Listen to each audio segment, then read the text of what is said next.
২০১৩ সালে খালাস পেলেও ২০২০ সালে একই মামলায় আবারও গ্রেফতার দেখিয়ে কারাগারে পাঠানো হয় মাসুদ রানা পুতুল নামের এই ব্যক্তিকে। ২০২০ সাল থেকে তাকে গাজীপুরের কাশিমপুর কেন্দ্রীয় কারাগারে রাখা হয়। পরে চলতি বছরের ২১ মার্চ কেরানীগঞ্জ কেন্দ্রীয় কারাগারে পাঠানো হয়। মঙ্গলবার খবর পেয়ে জাতীয় আইনগত সহায়তা প্রদান সংস্থার পরিচালক সৈয়দ আজাদ সুবহানী ছুটে যান কেরানীগঞ্জে অবস্থিত ঢাকা কেন্দ্রীয় কারাগার পরিদর্শনে। আদালতের রায়ে খালাসপ্রাপ্ত হয়েও ৬ বছর ধরেই অকারণে কারাবন্দী মোহাম্মদ মাসুদ রানা ওরফে পুতুলের সাথে সাক্ষাৎ করেন লিগ্যাল এইডের পরিচালক। পরিদর্শনকালে যাচাই বাছাই শেষে পুতুলের দীর্ঘদিনের বন্দিত্ব যে ভুলবশত হয়েছে তা নিশ্চিত হওয়ার পর দ্রুত আইনি প্রক্রিয়ায় তার মুক্তির ব্যবস্থা করা হয়। বন্দীদের সাথে সাক্ষাৎ শেষে পরিচালক বলেন, প্রত্যেক নাগরিকের ন্যায় বিচার পাওয়ার অধিকার নিশ্চিত করাই রাষ্ট্রের অঙ্গীকার। এই ধরনের ঘটনা দুঃখজনক হলেও আমরা সদা প্রস্তুত এমন অন্যায়ের বিরুদ্ধে ব্যবস্থা নিতে। আমি ঘটনাটি জানি আমার লিগ্যাল এড অফিসারের মাধ্যমে ঢাকার।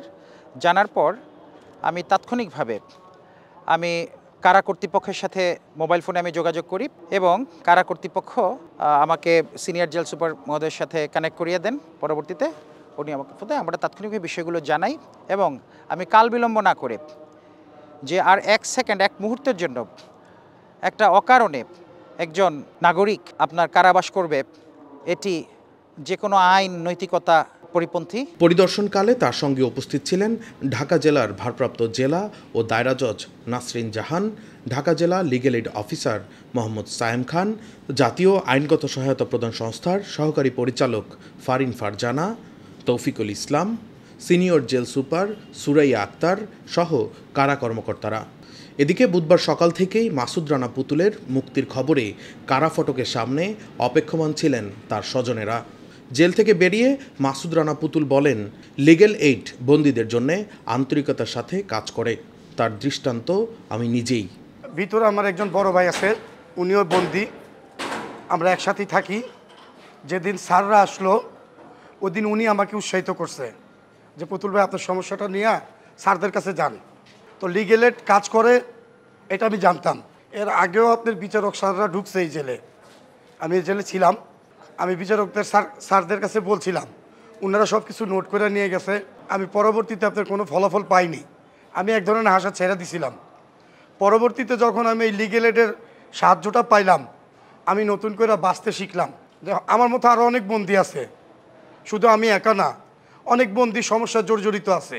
কিন্তু আসলে ব্যক্তিগতভাবে আমার অভিজ্ঞতার থেকে আমি বলতেছি, লিগ্যাল এইড যে এরকম আপনার দূর দূরান্তভাবে কাজ করে বন্দীদের জন্য এবং বন্দীদেরকে যে আইনি সহায়তা দেয় এবং তারা যে আন্তরিকতার সহিত কাজ করে, এটার একটা দৃষ্টান্ত প্রমাণ আমি নিজে। বিগত ৬ বছরে আমার মামলার কোনো বিচার ছিল না।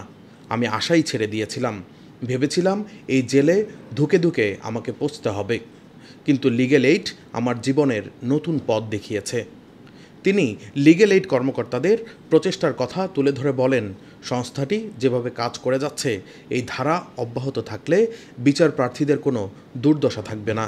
ঢাকা জেলা legal aid officer Mohammad Sayem Khan বলেন, কোনো ব্যক্তি বিনা বিচারে কারাগারে আটক থাকলেও যেন আইনের সহায়তা পায় সেটি নিশ্চিত করাই লিগ্যাল এইডের দায়িত্ব। এবং কোনো ব্যক্তি সে যেন বিনা বিচারে যেন কারাগারে আটক না থাকে, সে যেন আইনের সেই সহায়তাটা পায় লিগ্যাল এইডের মাধ্যমে, এটাই নিশ্চিত করাই হচ্ছে কি আমাদের লিগ্যাল এইডের যে দায়িত্বটি। নিয়মতান্ত্রিকভাবে কারাগারে লিগ্যাল এইডের সভা চলাকালে জানতে পারি, মাসুদ রানা পুতুল ত্রুটির কারণে দীর্ঘদিন ধরে জেলে বন্দী রয়েছেন। পরবর্তীতে লিগ্যাল এইডে তার আবেদনের প্রেক্ষিতে মাসুদের মামলা অনুসন্ধানের মাধ্যমে পুতুলের মুক্তির ব্যবস্থা করা হয়।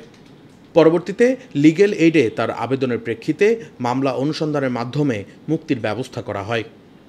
এর ফলে আবারও প্রমাণিত হলো লিগ্যাল এইড সবসময়ই দুস্থ মানুষ এবং যারা ন্যায় বিচার পেতে অসমর্থ তাদের পাশে রয়েছে। লিগ্যাল এইডের আন্তরিকতার ফলেই স্বল্প সময়ে পুতুলের মুক্তি সম্ভব হয়েছে বলে জানান ঢাকা কেন্দ্রীয় কারাগার কেরানীগঞ্জের জেলার AKAM মাসুম।